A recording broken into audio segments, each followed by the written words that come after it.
Okay, welcome to the Space Utilization Committee meeting. We met May 22nd, where we presented the committee with some more detailed plans of the 11 Warren Street renovation.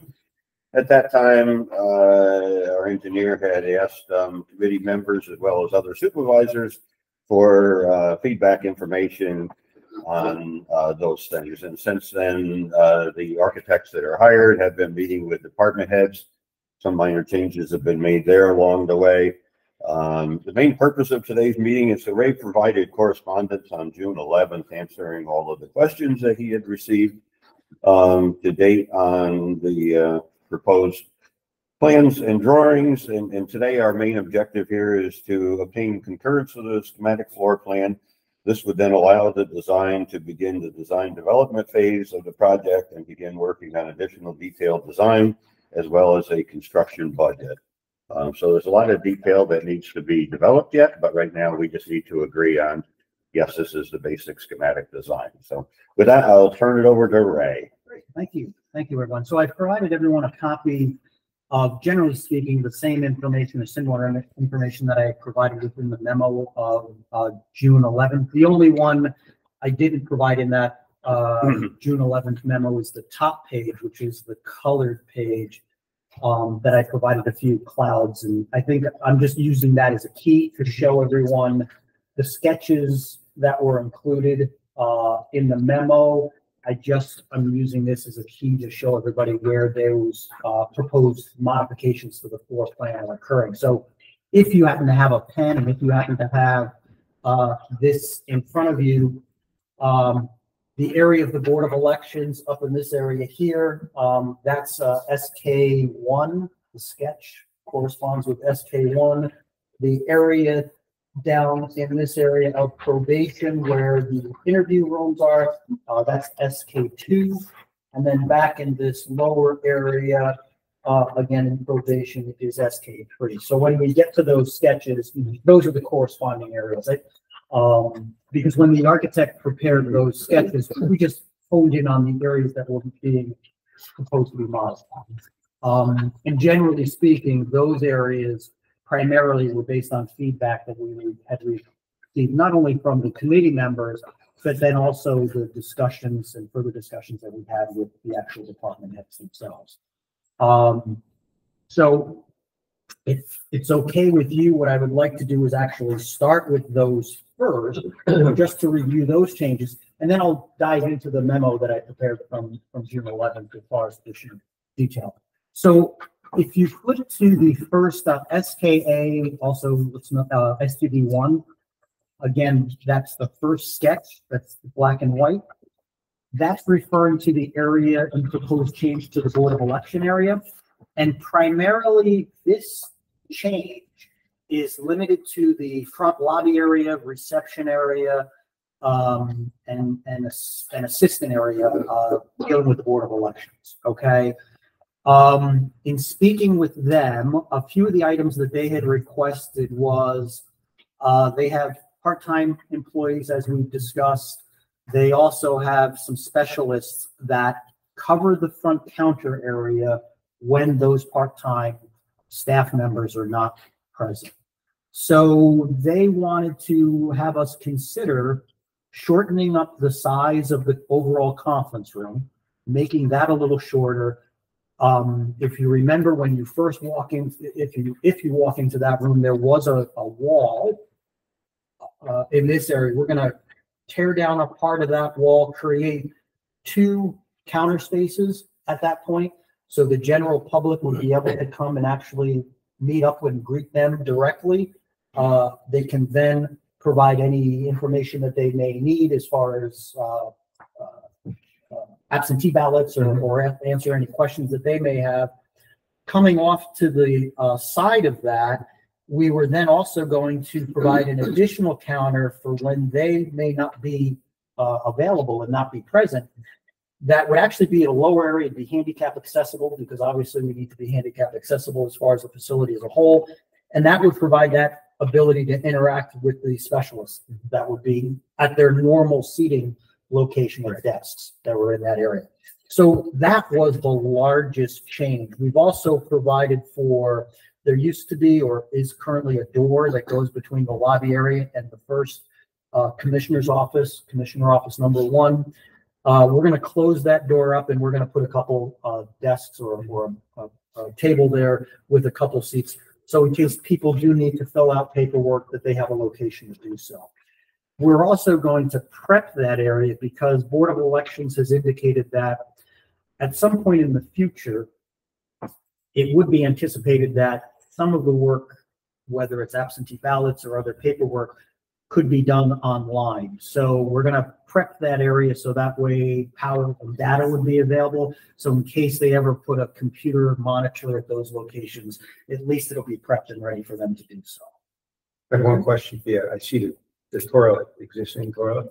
Yeah. So my concern is somebody's in the lobby, they're going to have to ask permission to go into this toilet. Yeah. We They wanted that, right? They Yeah. wanted that. Yeah. Yeah. They really, there would be one of two options. Either they would allow a person to come in or they would have them redirected to another location. If you go down They the, gotta- if you go they gotta down walk out of this building and go all the way Correct. down. Yeah. They did not want to to have where that- there's security though.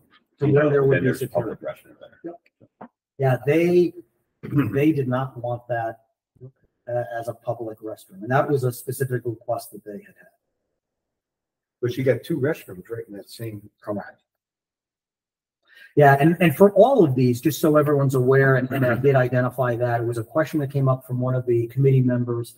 All of the single unit bathrooms, all of those are going to be considered unisex. So again, they'll be Right.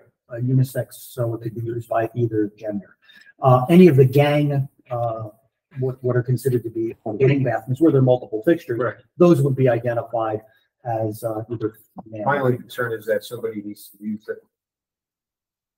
Toilet, they gotta walk out of this building and go back in. Yeah, but they didn't want to have it open to the public all the time. You know, I mean, they could let them in there if they Why felt couldn't you put a comfortable. door right? Well, I think that we There- went back to them with that suggestion. Yes, we did. We actually, No, yeah, we so went back. I had Right, gone, I I had agree. gone back, based on the past discussions that took place Right, actually at they that said committee no. meeting. I actually Yeah. showed a door in that particular Right, location, I remember that. and they're concerned about people from the public coming in, going into the bathroom, and the fact that they don't have control in any way. I disagree, but okay. And again, we can continue to, that, even if we did put a door there, that would be a minor change. Yeah, So we it's not a can, big so we thing. can continue to have that discussion with them, and we We can have, already got 2 in here. You can make that one just So accessible. if you did put a door, Ray, would you leave the existing door or would you shut that door? I would shut that. Shut Right, that just door have off. one door, right? Okay, just move that door. Yeah, because at that Yeah. point, I would designate that bathroom as a public bathroom, That's, and the one that's I mean, located. I agree with you 100%, but I know that you went back to them. Yeah. I'm just thinking that there's no place there. It's kind of crazy. They gotta walk outside and go back in. Yeah, But then there's security at that door and bathroom. That's the other. But There's you gotta gotta be let people security in in anyway, here. but, people Yeah. are there. Not necessarily. We're not gonna have security. no, we don't, no, when I say we're not gonna have a person as far as Right. a sheriff's deputy or anything of Right, that nature.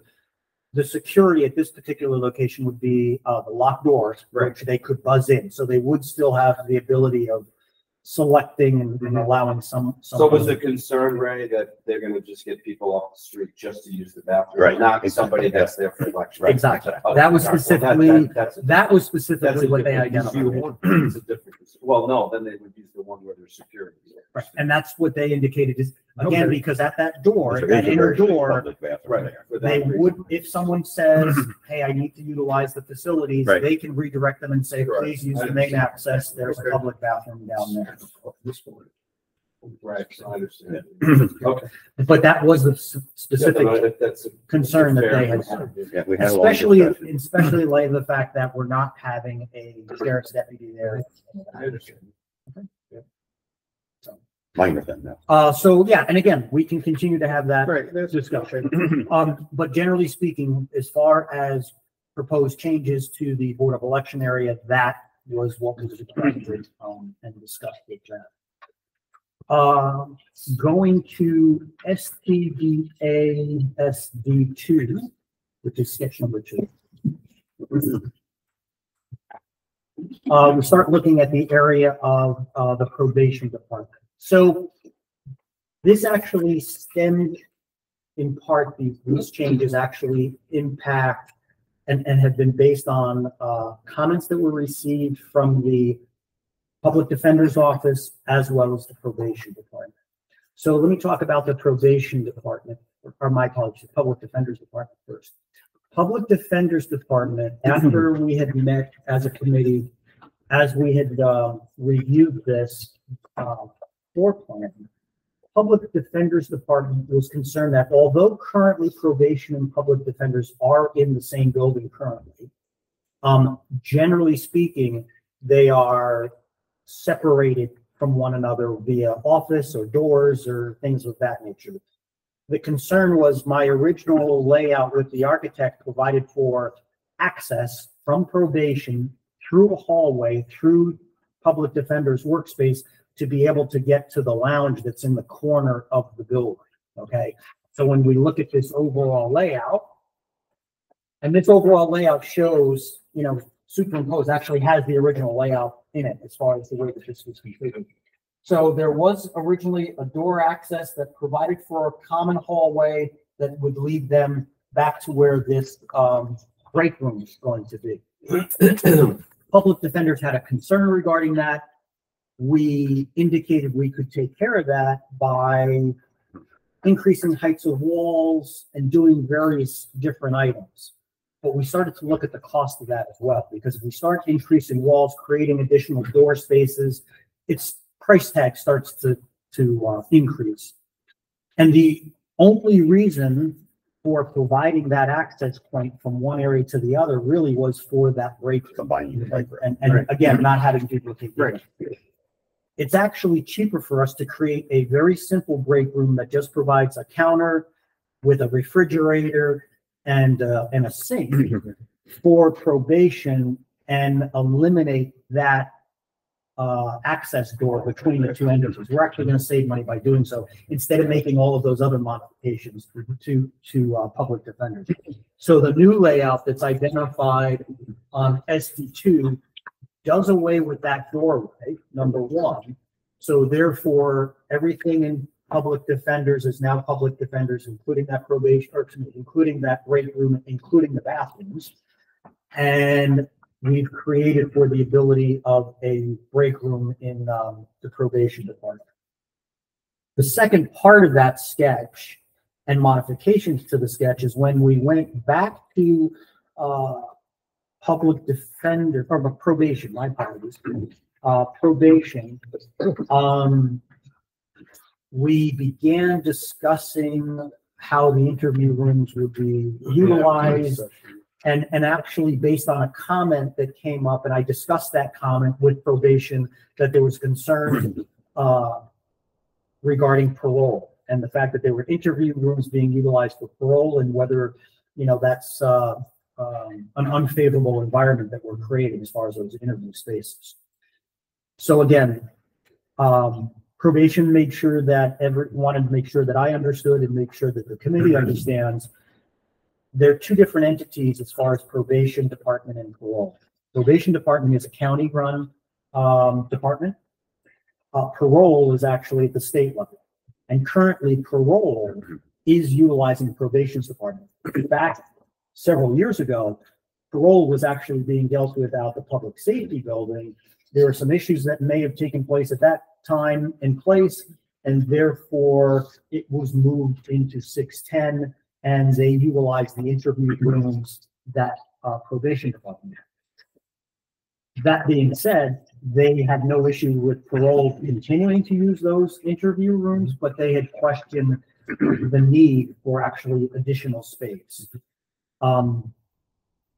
Probation department really likes the fact that their individual interview rooms, currently what takes place in some instances is probation has been bringing those probation clients into their office space, which they don't, is not preferable to them. They prefer to have, for their own safety, the interview rooms. And that's the reason that what we did was, in the original layout, there were 4 interview rooms. Since we cut off that door going down that common area, we actually were able to increase it by 1, and we now have 5 interview rooms. Right, not to correct you, but I think the original 3. Yeah, just. Oh, I'm sorry, you're right. My Yeah, now apologies. we're at- I'm sorry, my apologies. Yeah, I'm sorry. I included the testing, yeah. testing. Yeah. My apologies. So the testing room, we had 3, and now we're up to 5. To 5 is the total for the interview rooms. My apologies, you're absolutely correct. So that seemed to take care of their concerns with number 1, the number, number 2, their safety and not having to bring them back into an office space as far as that goes. That still provides us plenty of room for the support staff. So that support staff area, which I think may have been a comment from one of the committee members, and I believe it was you, Rob, that had indicated that, that was an awful large space. Correct. Yeah. And so we actually reduced that space, and it worked out well based on the request of the additional interviews. Okay. From there, the last change that was proposed to be implemented goes back deeper into the probation area, which is identified on SD3, sketch number 3. And that is for the creation of a very small break room. So what we did was, previously in this area, and really we're looking at this space here, okay? Originally, this area was a locker room. This was actually almost broken in half, evenly split. Half of that area was broken into a locker room. The other half was going to be for the 18B. Yep. And then we had 4 spots for them over into what we identified as the additional office space, which potentially one of my recommendations was actually to have the conflict defenders office in that space. Based on what we've discussed as far as the benefit of providing a break room, now keep in mind this existing space currently, in its current use, was actually a kitchen area. So all the plumbing is currently along that wall. So adding a break room is not a big deal for us. We don't have to make penetrations into the concrete. We also have plumbing inside of the wall cavity. So it's an easy transition to create that break room at minimal cost. We then flipped and created a locker room right next to it. What we did with the 18B is to include them. We add an additional space within the the conflict defender space. So now instead of having four locations, we now have 5 workstations in that particular location. So again, generally speaking, those were the modifications that in part were stemmed by some of the comments that were received by the committee, but then also based on the face-to-face interview that we did, walking, and we did a walkthrough, if you would, walking each one of the department heads through those floor plans after the meeting that we had on the 24th, recognizing that it's always, sometimes it's difficult for people to read plans, so we took a lot of time. Yeah, we took a lot of time kind of walking them through. Based on these changes, I can tell you, Board of Elections wants to move in tomorrow. Can't wait to be in there. Wondering when we can actually start. Yep. Yeah, they're really happy, and the other 2 departments are happy as well as far as that change. Following up with that, going through, if you will, I'll just hit some of the highlights as far as the memo. So again, after the meeting that had taken place on the 24th, several committee members had sent comments via email to me, some very specific, and part of that is I tried to address as many of those as I possibly could. In some instances, recognizing that we still need to work out details. So there were specific questions with respect to which doors are going to have fob access, which ones in Board of Elections are going to have multiple lock requirements based on the Board of Elections personnel having access. In some instances, in case of a lockdown for Board of Elections, where's the third-party lock going to be located in that space? those will continue to be developed as we go through design development. And Some that's of the what, questions are leading towards programming too, which is the department head's function. We're Right. providing them a space and how they operate in that space. That right. Because there were some questions with respect to printers and where, Yep. are there public printer areas? And yes, we've allocated for that. And we've reviewed that with each Yep. one of the department heads, and each one of the department heads have indicated they're satisfied with where those allocations are. Again, still understanding, there's still time for minor change for Sure. that. So nothing's etched in stone there. One of the questions or requests that were made during from the community itself was requests for information as far as the original space planning questionnaires that were done last year in preparation for looking at space at the county as a whole. And I provided copies of that in that memo. In addition to that, although it wasn't specifically requested, I did also provide copies of the minutes that the design team had put together based on the initial interviews that they had with each one of the department heads as well. That provided feedback that basically provided the basis of the schematic and layout of the design. Okay, that gave them the starting. From there was also questions with respect to contractual obligations and how the contract envisioned to be split up. I think I may have mentioned this during the actual committee meeting, but in case I didn't. So there's a question on, is it going to be multiple contracts? How many contracts do I anticipate having? So since the entire renovation of the interior will exceed $500,000, by New York state law, we are required to follow Wick's law, which means at a minimum, we need to break it into 4 prime contracts: general construction, which also means demolition, heating, ventilation, and air conditioning, electrical, and then plumbing. So those at a minimum would be the 4 primes. And again, we still have to deal with prevailing wage rates and so forth. So all of that would be implemented as well.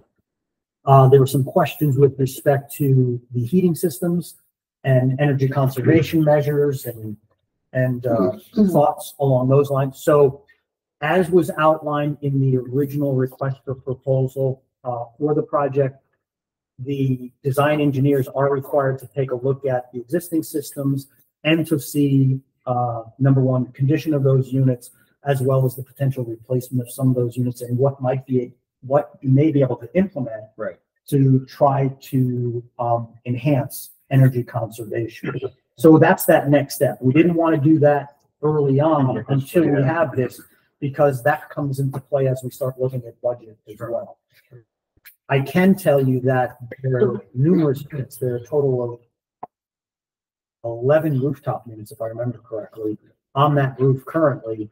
And again, if you remember, based on past discussion, that space was split up into multiple retail spaces. Some of them were newer, but there were some older ones. There were some old, no question we're going to have to replace some of those. But the nice thing with the way that space originally was designed is that each one of those areas has 1, if not 2 units already on the rooftop. So other than having to replace a unit, we're really going to be limited as far as any additional work, which is basically just doing our ductwork. Penetrations to the roof are already there. We're going to reutilize those in case we replace a particular unit. But we also want to look at, the technologies. Are there technologies where we may be able to implement, right now there's natural gas, which is a very positive, okay?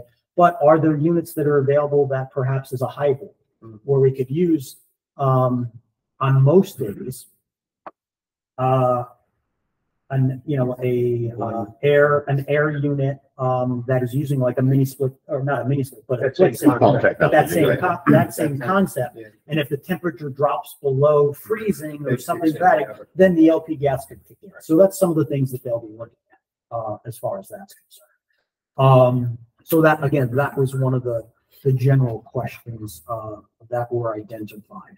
Obviously, as they move forward, we'll be meeting with each one of the department heads as far as specifically confirming, yes, this is the printer location. And we'll be getting together with MIS with where the drops need to be for those data as well as electrical. We're also going to continue because Board of Election has very specific, of the departments that are moving in, Board of Election has the most specific requirement as it pertains to their workroom spaces, because, for instance, the workroom that contains the election machines, those need power. So again, they'll have drops that'll be coming from the ceiling, so that way they can be powered as they're working on them, or even in some cases long-term. Are we gonna have multiple meters in here? Yes, we Yeah, currently do have They multiple. are. I know we currently do, but are we gonna still maintain that? Or is there a certain department that we can bill with the electric, different, thinking about that? I I don't know, I'm just asking. I don't know what you're with the Public defender probably, so. Public defender to get some funding. Okay. Did that. So, I mean, that could be something we can think about Yeah. while we're doing. Absolutely. And the same with the HVAC, that's what Ray was saying, it's already laid out that way, No, no, no, so yeah. you could, But if we can identify the utilities Yeah. to this, to that department. or- Oh, great. So it's not. Right. Correct. But again, since everything is going to be zoned, if one unit goes out, you're not affecting multiple, it's going to be contained within that particular department. Right. It's not going to go across multiple departments as well. I'm just going to skip forward on some items. I mentioned regarding the toilets. So again, any single unit will be identified as a unisex. Again, gang units would then be either male or female, women's or men's. Repair. So again, we've created space based on discussions that we've had with Board of Elections to allow for those workrooms where they're going to store the units, but they'll also be able to work on those units. So they'll be dragging them in or wheeling them, if you would, to the center of this room or off to the side, working on them, programming them, and then they can place that up against that wall. And then that way they'll continue to program them accordingly. Over in the area, the space that we've identified for the large printer that actually prints out ballots, but then also the iPad area, this room here, there'll be specific requirements within that area where each one of the iPads that they currently, the tablets, I use iPad generically, but tablets that they utilize for their polling stations comes in a plastic case. And so those need to be charged and programmed prior to each election or primary or what have you.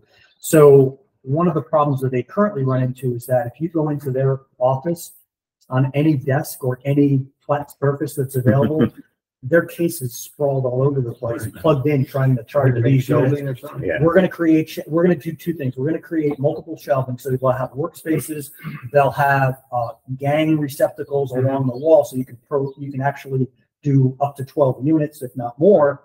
And we may have those at two different levels as well. In addition to that, we're going to create a secure area because they're actually double checking. There was a question where the iPads themselves may need to be securely secured and stored in case that they're impounded for whatever reason.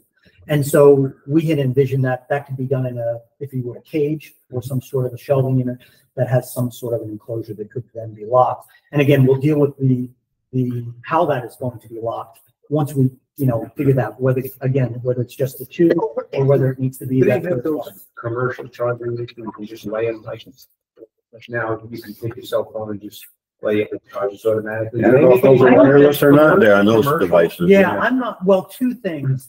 I'm trying to I'll have to check on the I'm just wondering, tablets. I'm I just don't know if that works. I definitely for phones. I don't know if that works on the tablet. But And multiple ones too. right. But the other part of that was I'm trying to minimize their workload. So they would have to open up, it may sound, I may be making a bigger deal of it, but they have to then open up the unit, Take it out. take it out, put the Right. iPad, put that pad or This unit, the way it's They designed. come in a case. Yeah. basically all they would do is it's a case. So they would flip open the case, plug it in, and leave it just like that Okay, on I'm the just throwing it out workspace. there. Yeah. So, and they seem very happy if they had that, as far as those workspaces. So that's what we're proposing. And we're actually looking at maybe doing 2 units of that. So they'd have their normal workstation and there would be one at eye level in case they needed that. Okay.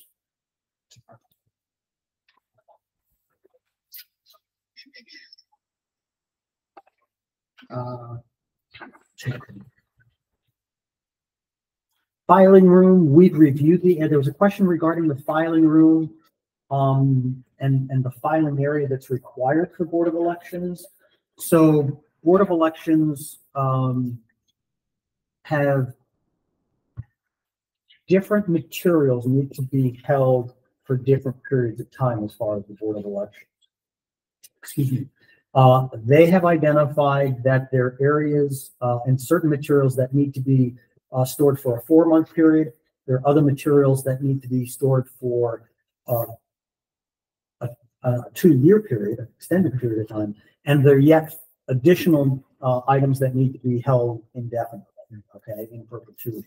So based on discussions with them of the space that's available and identified, they are happy with the proposed storage that we've identified for their short-term / 4-year and 2-year period.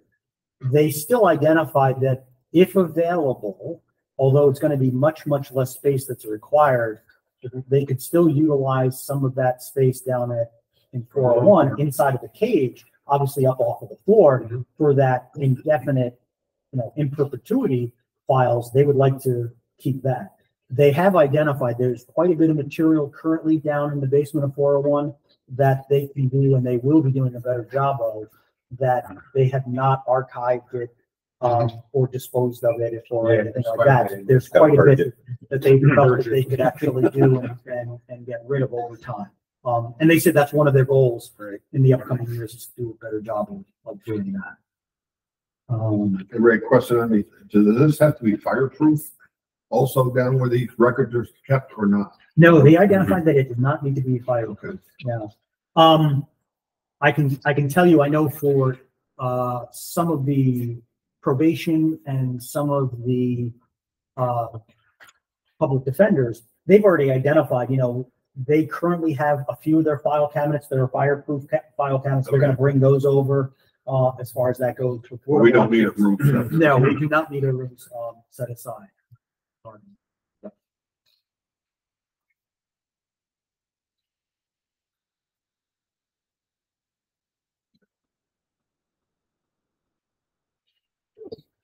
There was a question with respect to the locker room for probation. So there was a question of what's the purpose of the locker rooms and what is that needed for? So it isn't currently probation. They are officers. And so probation officers, in addition to their daily clothes, they also do have utility belts. They have a vest that they're wearing. Some instances, boots and different things of that nature, changes of clothes and so forth. And so it's envisioned that within that locker room, there'll be cubicles associated with that. So at least they can store that material, because right now they're in a filing cabinet next to their desk or something of that nature. So we're just trying to create a better space for them as far as that goes. In addition to that, as far as the safe is concerned, they currently have one safe for firearms. They are currently utilizing a locked closet for ammunition. So apparently you are limited on the number of rounds that you can have with the firearm itself. Any additional ammunition cannot be stored in that safe. It actually has to be in a different location. Currently they're using a closet. It's anticipated they'll probably get a second safe for that purpose. Again, it's not a lot, but there would probably be a second safe. They currently have a safe that for firearms that they plan on just bringing over, but there's been discussion of getting a smaller safe as far as that additional extra ammunition as far as that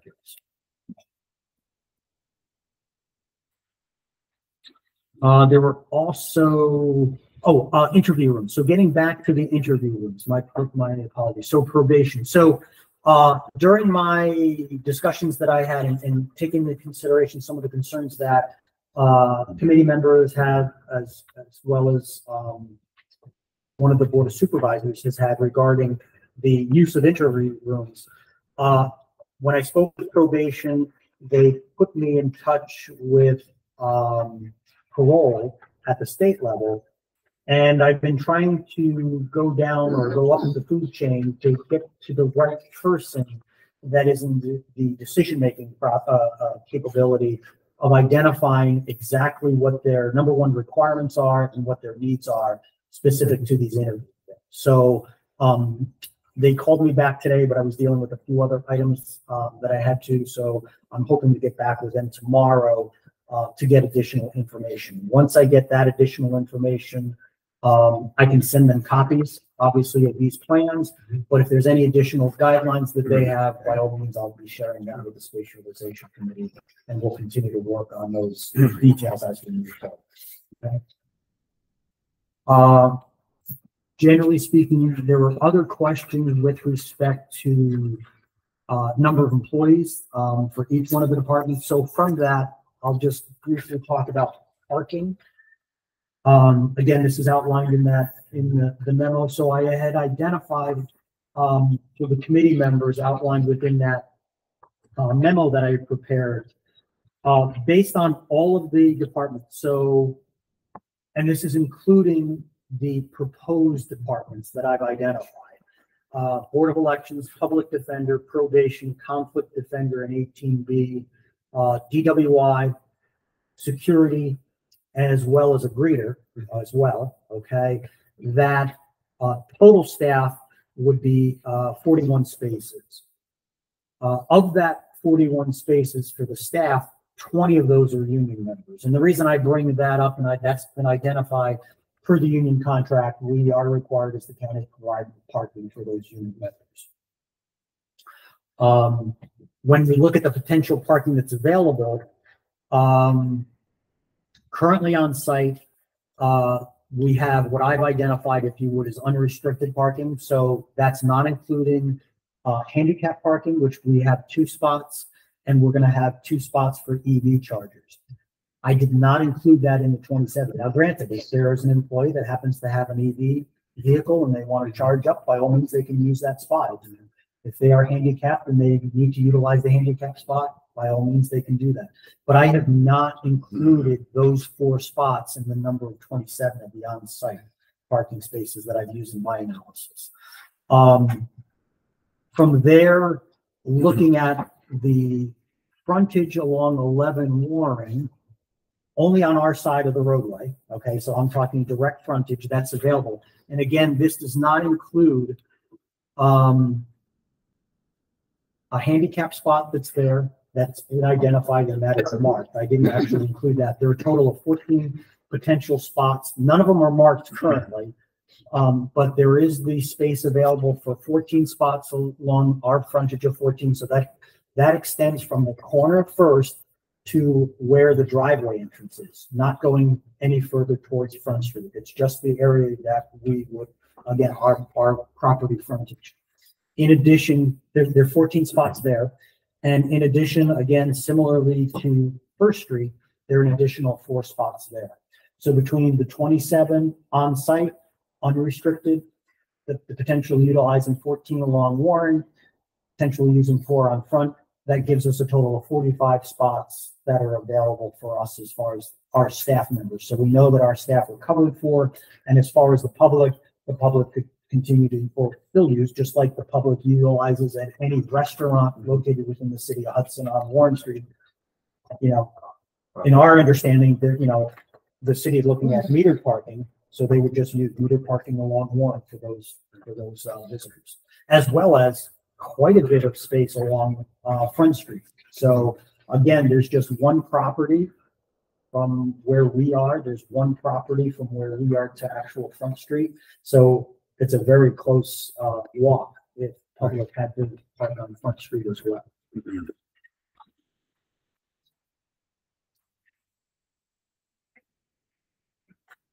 And then from there, I also provided for a question with respect to visitors, how many visitors are expected from each one of the departments, and I provided an outline based on discussions with each one of the department members. So the numbers that I had provided within that memo came directly from the department numbers. And actually it was interesting because early voting, obviously they track all of that information. So they were actually from a general election standpoint, they were actually able to break it down by day as far as the early voting turnout that was taking place. So that was all outlined and provided within that memo as well. So that being said, I also included, based on a request, in addition to the departments that I had identified as potential fits for this space, which at this point I would recommend considering DWI as well as the conflict defender, the 18B. There was a request of what other departments could be considered, what other departments could be done. And so I identified a few of those. Planning, I don't think is appropriate, but again, they could fit in that spot from a space standpoint. Weights and measures, tourism, county coroner are examples. Now, again, I believe as we move forward with 911 and that addition out there, the coroner and weights and measures. Exactly. We've already allocated spaces there. But again, I just want to make sure that I cover the question that was identified. Yep. But we would anticipate that the coroner, and we've already allocated space out of that new addition for the 911 center, the fire training center. So with that, Ray, I don't think I got that memo, so I'm not sure. Did you distribute it to? Yeah, it was. Yeah, I sent it out the email to everyone, and I didn't get it kicked back when I sent it to you. It went to all the supervisors, actually. Yeah. Okay, I'll just have to recheck. Yeah. Hold on, if you don't mind, I can. So that tells me how many visitors it's in that memo? Yes. Yeah. Yeah, absolutely. Yeah, I have a breakdown of each department as far as the number of visitors. You want a copy of it, Linda? You can have it. I printed one out just to bring it. I put some highlights and notes in there just for my own use, but you can have it. So, let me just double check. Yeah, that was distributed by one of them. Yeah, I just want to. Yeah, it was sent to you, Linda, on June 11th, along with all the other members of the committee. Okay, I'll recheck it. It was sent June 11th at 4:45.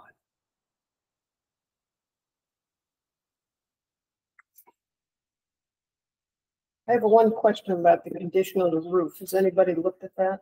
Yeah, we had looked at it during our due diligence prior to purchasing the roof. It's a rubber, what's known as a rubber roof or an EPDM roof.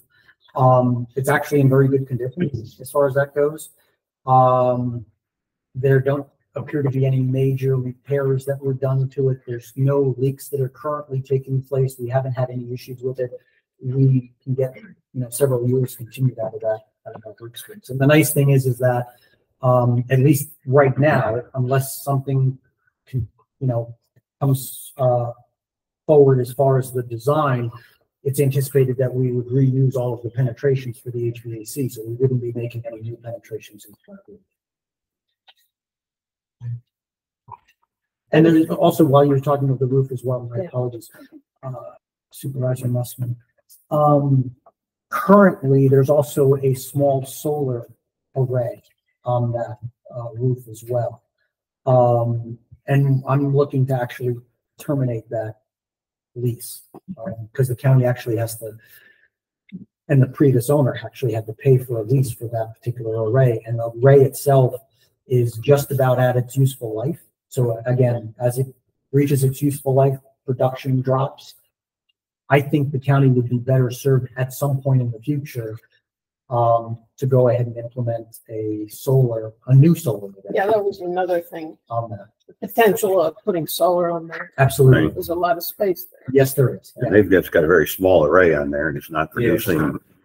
Right. And they're paying for it. But, They're paying, they're leasing it and they're paying for it on an annual basis. And when I looked at the cost comparison of what their benefit is, I think they're saving a couple $100 a year or something like that. I mean, there's nothing really to write home about, especially with the fact that at some point in the very near future, they'll probably have to decommission.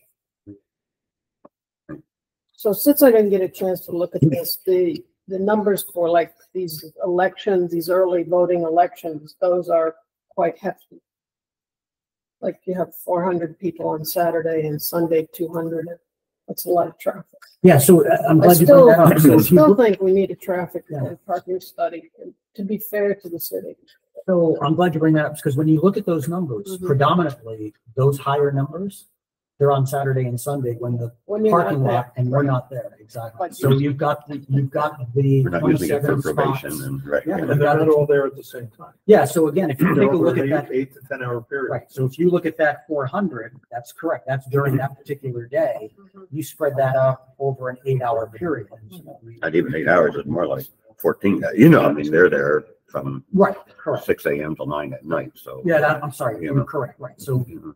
But I'm still advocating for some kind of parking and traffic study. That's just advocate. I know I probably won't get anywhere, but that I think would be fair.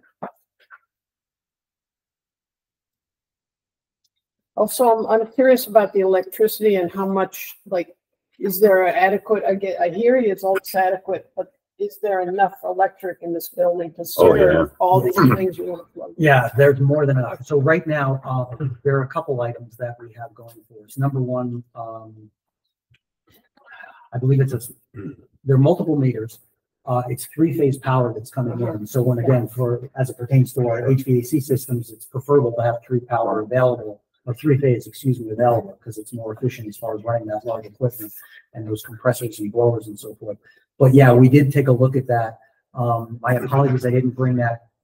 I believe that it's a 600 amp service, if not larger, but it's very hefty. And the other nice thing is that in addition to the main power supply coming into the building, there, as we've talked about, there are actually multiple meters, as we discussed today. We'll look at isolating some of that, sure, but there are at least 5 meters into that, because each one of those rental spaces had its own meter and actually had its own subpanel. So again, the distribution system is very hefty. And when we look at rewiring this, we won't have to go back to one central location.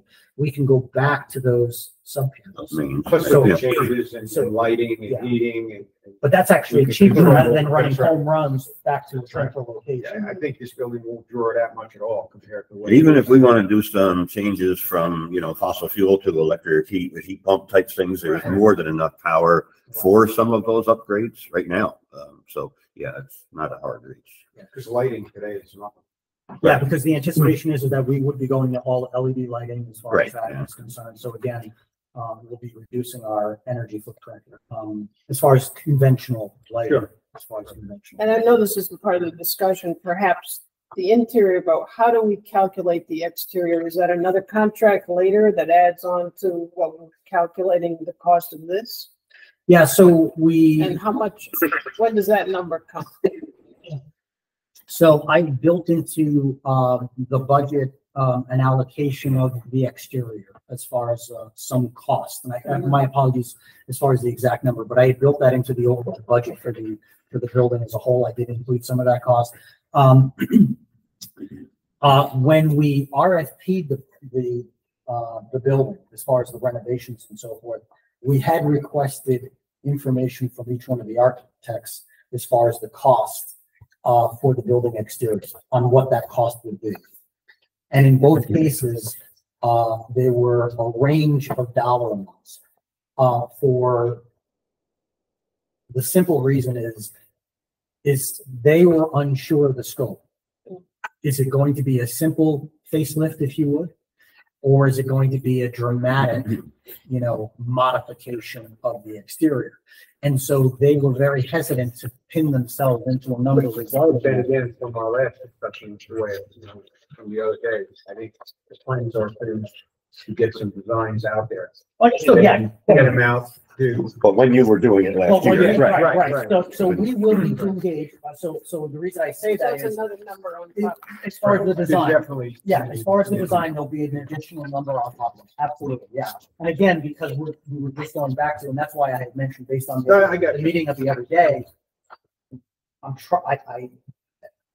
once we enter into a contract with anyone, it's locking them into a number. And they were very hesitant because they didn't know what. Which to today say. is tough because it's. Right, hard to get and business. I couldn't give them guidance at the time. Right. Because as Didn't know we it. talked about, I'm not sure what that guidance is gonna be coming from the city as well. Mhm. And so again, as we've Right. discussed, it sounds like the direction that, Sometimes you can go back and select and you come up with a design layout that could economically be worthwhile and also fit into the city. You know, Right. That's kind of what we want to do. and it sounds, yeah, based on that discussion that Right. just recently took place, Right. we will go back to the Sure. designers and say, okay, this is the concept.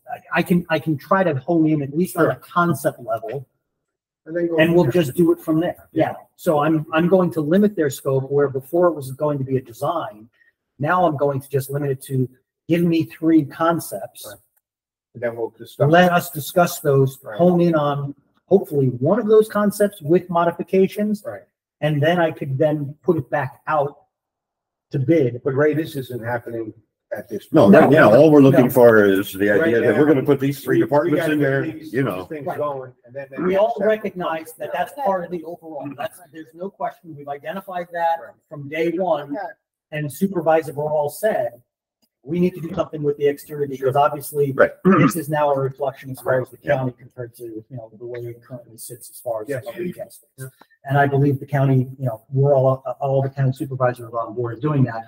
My goal has been, because of Board of Elections and what's taking place down here as far as 401 and those conditions, as well as the condition of 610, to be able to renovate that interior space and move on that part of the process, focus in on that so we don't get distracted and bog that process down. Let's move forward. Let's get a consensus of the departments, which I hope to come out of this meeting today with that. Get a consensus on the overall footprint, fully understanding that we will continue to work with the design team as well as space utilization, as well as the committee, or excuse me, the department heads to make changes, minor changes.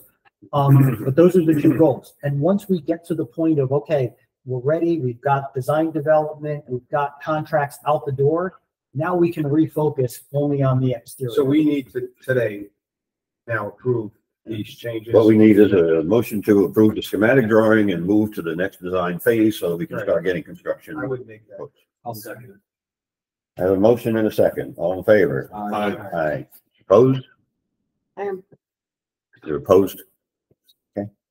because I really advocate for the traffic study and the parking study. I still think we're shy on making at least some mitigation, understanding to the residents of the city. Well, I think we have provided pretty good information there on, and that comes from real You know, things. I understand, but you don't take for Amtrak into consideration and a lot of the other things that happen in that area, which I think it's only fair to do that stuff. I understand the need and I support. Yeah. Yeah, no, I think it's gonna be state of the art Board of Elections officer. Yeah. They're,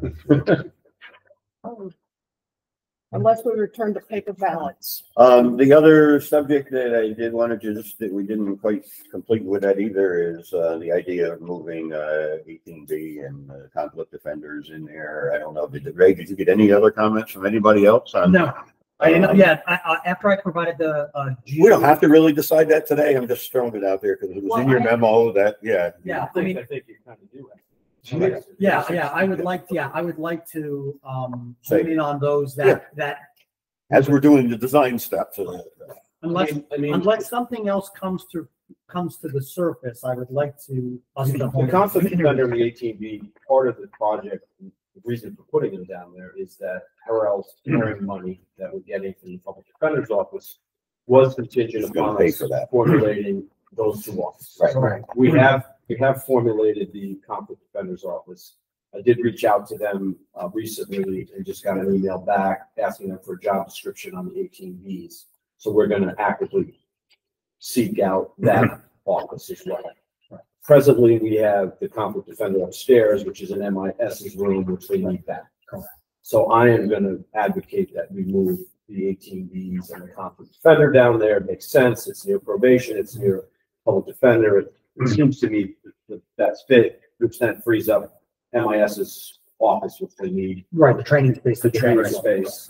And to me, it seems to be the most logical fit for that whole. So I would Motion make then that to motion. do raise, raise advice, We have a motion, Second. Second, all in favor? Well, what's the motion? Sorry. To include the 18B and the conflict defenders into those spare offices space that we identified. So they would be included in this movement. Right. They're not really taking a lot of space anymore. No, they're not. No, No, it's just a couple extra office spaces. Yeah, I believe it's less than 500 square feet. It's a relatively small one. So you have a person. But yeah, as we're doing design, it's nice to be able to know who we're designing it for so that we get it all right the first time, you know. Yeah, but first we need to vote. What's that? You need to vote. Oh, we need a vote. All in favor? Aye. Aye. Opposed? You're okay with those offices? You Linda? know, I'm opposed to this, you know, the city of Hudson, and I just repeat what I've said over and over, the city of Hudson is very upset about this whole thing. So yes, I'm opposed to the plan in general. So I guess I would be opposed to that as well. So including those other offices? Okay. Well, we continue. I thought we had a nice meeting the other day with the Hudson I was mayor, there. and why no? And I think that it was productive and helpful, and getting the information out there, and we'll continue to have some dialogue. So that being said, what I have a meeting set up, a telephone meeting set up with the architect tomorrow. Okay. I'll notify them in writing that we've accepted their sketches with the modifications that we recently identified. We're going to move forward with those particular departments. They can move forward as far as their preparation of budget. Yep. At this point, start on design development. As importantly, to update proposed schedule for deliverables as well. Okay. And can you ask them for a time frame on those activities? How long it's going to take them to gather some of that Yeah, that's the information? schedule. Okay, Yeah, so that's the schedule as far as the Right, deliverables. good, yeah. Your deliverables on the budget, deliverables moving forward as far as design development, as well as the entire project, But as far as design, contract documents and so forth. So again, updating their schedule based on this information. now that we know where we're going. Exactly. Okay. Anything else from the committee? Motion adjourned. Motion to How adjourn. about, no public comment? I can listen to public comment. You have a question? Yep. When this gentleman was talking about parking spaces and Yep. parking spaces that are along of the street, that the part of the street that the building faces. And you seem to say that those would be employee parking spaces. Do you mean to change their designation so that the public would not? Oh, no. So those spaces would be open to everyone. Yeah, I've just earmarked as the potential of So then- utilizing. And how many unions people were there that were there? 20. I heard. Total 20. And I have another question.